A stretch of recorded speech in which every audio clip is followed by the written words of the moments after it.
Good morning, everybody. This is Organic Dave and welcome to my channel today. And today is April 7th today. And yeah, how is everybody today? Hope everybody had a good weekend and everything. Yeah, the reason why I'm out here, well, obviously somebody shut the fan off on the grain bin over there. We had that on just because we were trying to put some moisture back into the corn, and because it was very humid out, foggy. Anyways, I'm out here too. We had some calves get out last night, and then you could see the steam coming off the snow here. We got about an inch of rain last night, and some of the calves walked, I think, under the fence. We had it raised up higher. The one fence was down lower, right over in there. And so, and there's one calf, I think, unless we're off by head count, but we think there's one calf missing somewhere around here.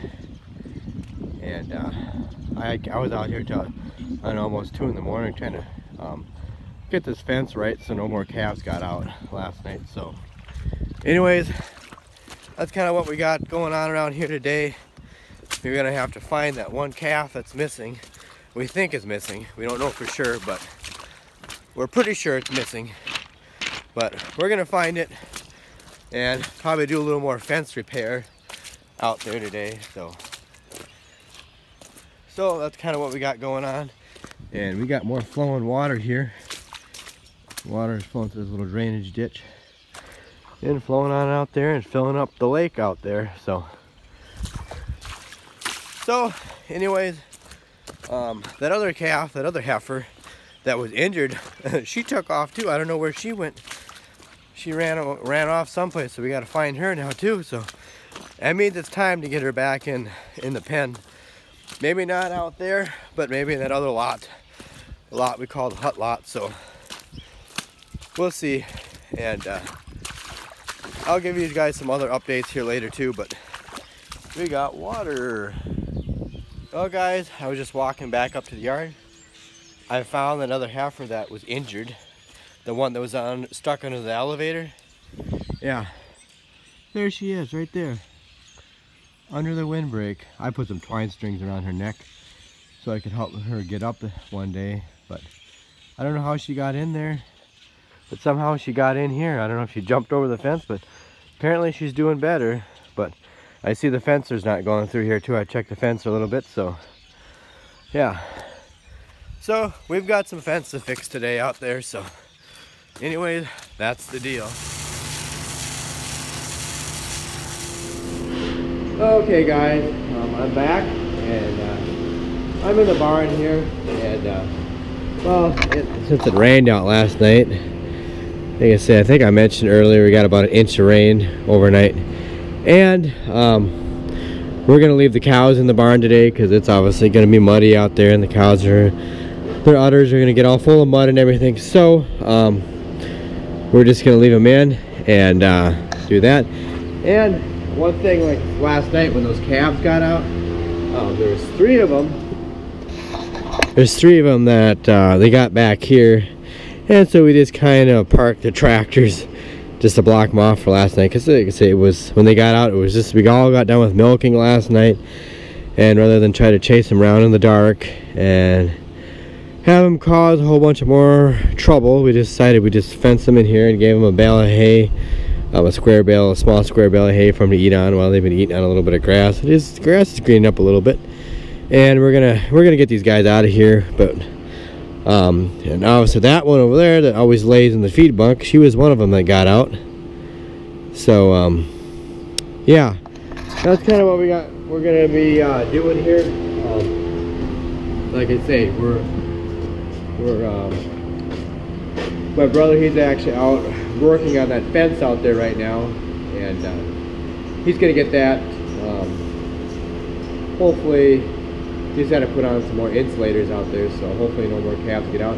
There's, like I saw earlier, there's still some snow that's still melting in, and there's snow drifts, and so they can still walk over some of the wires yet. And it's just been trying to adjust everything out there because of the snow. And at first, the snow was too tall, and there's a place they were walking over. So we had the wire set up, and then now the snow settled and the wire was too high. And then they're able to walk underneath the wire, so that's kind of what the deal is. So anyways, we're probably gonna get those calves. Either we're gonna feed in here next or get those calves moved here, I'm not sure. What my brother, what he wants, what his plan is. That goes with my plan. So anyways, we're gonna get busy here. Okay guys, I'm in the machine shed here, and I think we're gonna bring the feed wagon up, and I'm gonna use that to hopefully help funnel those calves that were out behind the barn in. But as long as I'm out here, I just want to show you the hay grinder here. Yeah, and the mud. We still got water here in the shed again. It's muddy over there, and water standing back there. And yeah. But anyways, what the deal is with this hay grinder. Yeah, well, the other night, Friday night, yeah, this chain came off again. And I don't know how well I could get you guys to see that down in there. It's kind of dark. Okay, yeah. That sprocket right there is loose. Let me zoom in here a little bit. It's loose on the shaft.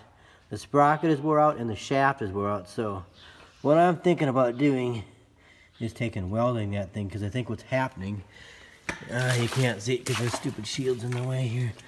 But that sprocket down there is wobbling on that, and it's causing that chain to throw off.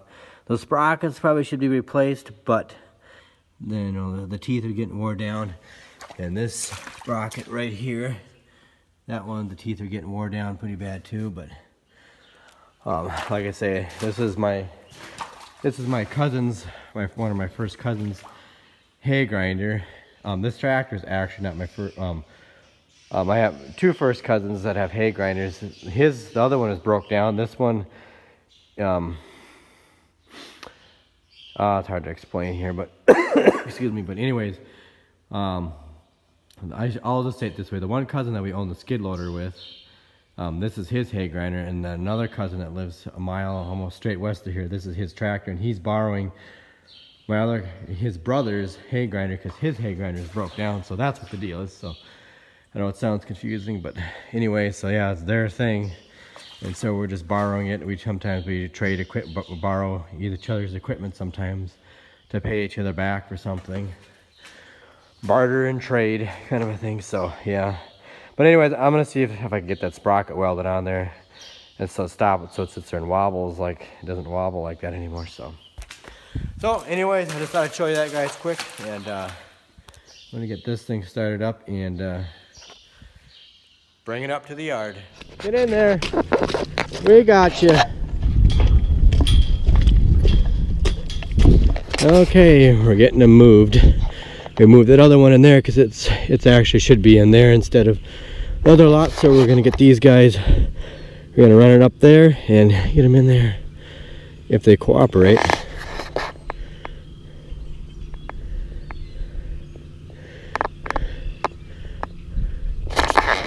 Come on, girls. Go back where you came from. Hip, hip, hip. Come on. Let's go. Let's go. Come on, girls. Come on. Let's go.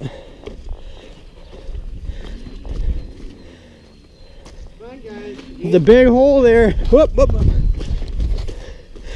Yep, come on. There we go. Okay, we're gonna go feed in the barn now. So we got everybody moved where they need to be, and that's that, I guess. So let's go feed in the barn.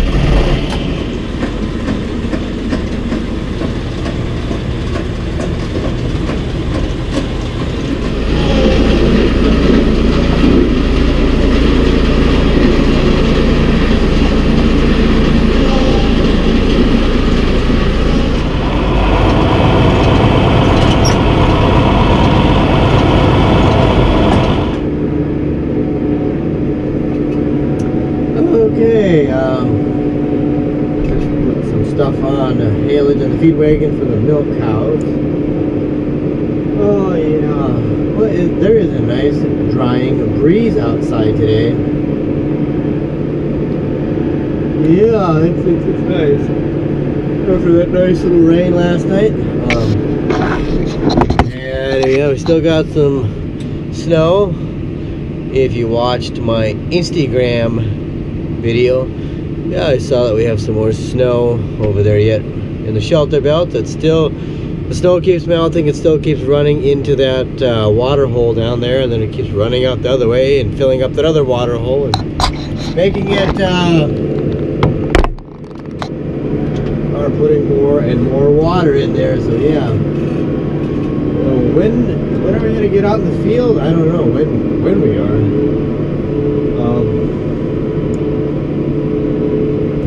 I'd say that there's a possibility. But there's a possibility we could maybe be doing something out in the field by the end of this month. Maybe. But I doubt.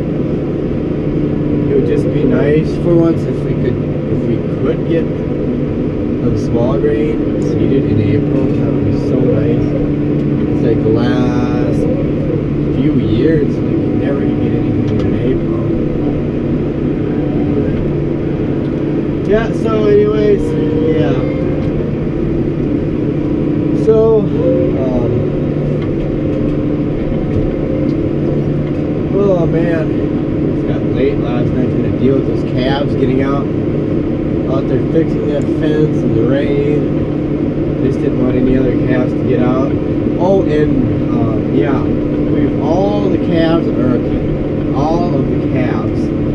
that got out are accounted for. So nobody is missing. I think the one calf that we couldn't find I got out last night was, well, it got back in there. It did get back in there. It got back in there. So yeah. So anyways, I guess keep all this up and enjoy the weather, the rest of the weather here. The nice breeze and sunshine we're having today, and yeah.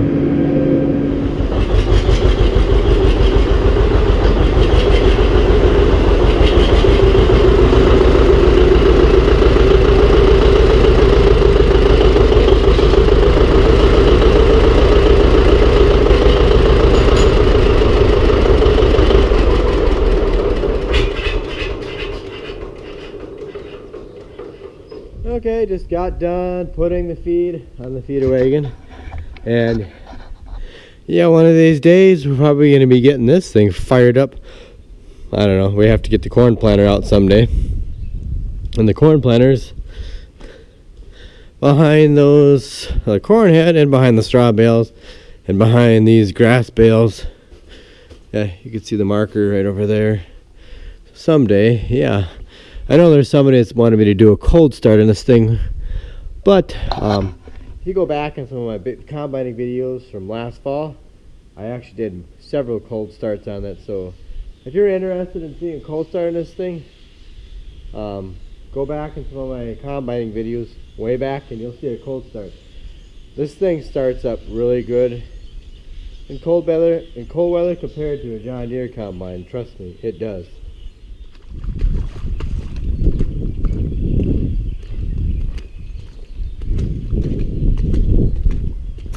Oh, Sylvester, how you doing? My little tractor companion. Okay, everybody. I guess we're all done with. I got the feeder wagon loaded. We're gonna have to feed in the barn again tonight because we only fit half of them out this early this afternoon. So yeah. So yeah. And before I forget, what's going on tomorrow? Well, tomorrow we're gonna sell a couple cull cows. These cows, we are actually going to be selling them as organically. So we have somebody coming tomorrow, sometime tomorrow, probably in the morning. They're going to come up and pick up a couple cows. We're marketing through a company. Well, actually, the company is a subsidiary of Organic Valley. It's called Organic Prairie. Basically, kind of the same company. Basically, it is the same company, except it's just the meat division, but it is called Organic Prairie. And so we're going to be selling some cows through that, because right now you can get more money for selling your cows organically than you can by selling them through the conventional market, like the sales barn, regular sales barn. So that's what we're going to do. And yeah, so that's what's going to happen probably sometime tomorrow morning. So some of my cousins, we got a whole trailer load that we're going to get. So some of my cousins that milk cows organically too are going to they're going to come and pick up some of theirs at the same time, so that way they could justify where they butcher these cows is in Cannon Falls, Minnesota. So that's where they're going to be going, so that way they make the trip worth it. So if you get enough pooled together, we can make it worth it. So yeah, so anyway, that's kind of what's going to be going on tomorrow, Monday. And I was just gonna, as long as I was out here, I was gonna show you guys. There's still snow melting. That slough is still filling up down there. Last week, the snow was still almost over this fence here yet, and I can still walk over it. But and there's our harrow, or our drag, that's finally emerging from the snow. And this slough down here, this is probably almost as full of, it's hard to say. I can't tell if it was this full in 97. I think it was pretty close, but this might even be fuller than 97. I don't know. Yeah, they got a fence down out here. We got to get this all fixed before we turn the calves in here again. But I don't think the calves are even going to be able to get to this end unless they wade. They wade down here to it. But I wish I had my other camera. But if you could, you see these T-posts. Some of the water down there is almost the top of those T-posts. That kind of gives you an idea about how deep it is. I mean, it would be up to it'd be chest deep down there. So yeah, this water, it's amazing that by the end of the summer, this water will be gone. It will all have soaked into the ground. I think there's, I don't know, I think there's an aquifer, not an aquifer under here, but there's a vein that runs under the ground under here, like a water vein that runs under the ground. I know this because my neighbor guy, that he's since passed away now, it's been about 2 years since he passed away, and he was able to witch. He could witch for water, and he was very good at it. And before I moved my trailer house in over there, he did a circle. He said there was a vein, a shallow water vein. So yeah, so I don't know if that kind of helps drain the water out or what the deal is. But that slough down there, it will be empty by the end of summer. All the water will be gone. As much water is in there now, it will be gone. So yeah, so what would be nice to do is if we get one of those little pumps, those we can use that water for irrigation, to water the well, this field out here by the road is all going to be into corn. That one over there is going to be into corn, and this one next to the road, we're going to be breaking that up, so that will be into corn. So it would be nice if we could just use that water, get one of those can't think what they're called, but those water jets, those big ones, and then spurt the water out there and water the corn. That'd make good use of the water. Yeah, so I don't know, we'll see. But yeah, that's what's going to happen this spring. We're going to be plowing this field up here with alfalfa when it and that one over there, and we're going to let the hay grow up about maybe a foot and a half tall, and then we are going to plow it under as a green manure, green fertilizer, get the nitrogen, plow the nitrogen in from it. And the next year this will be going into beans. And so we have to make sure it's a clean, darn clean bean field, because you know it's right by the road, right by the county road and by a township road, so we got to make sure it's clean. So anyways guys, I gotta get going here. I'm gonna quit jib-jabbering, let you guys go, and enjoy the rest of my Sunday, this nice day. And tomorrow we'll see what happens. So anyways, thanks a lot guys for watching. I hope you enjoyed the video. If you like this video, please give it a thumbs up, and if you haven't, please go ahead and hit that subscribe button. I'd really appreciate it. And yeah, and please share this video with a friend or family member, and if you share it, I get more subscribers in that way. And you know guys, I hope you're going to enjoy the videos this spring that are going to be coming out. We're going to get some shots of, well, doing field work, how we're going to do things organically. Anybody that's new to the channel, you're going to learn how we plant our crops organically, how we deal with weed, do weed control and everything like that. So please come along for the ride, and I hope you guys are going to enjoy the ride, because I'm going to try to get you some good videos. And someday I would like to get a drone and get some drone shots, but someday I would like to do that, but just can't afford to get a drone right now. I would like to get one, but I just can't afford to get it. But someday I'll get a drone. So anyways guys, take care, take it easy, and I'll catch you later. Goodbye.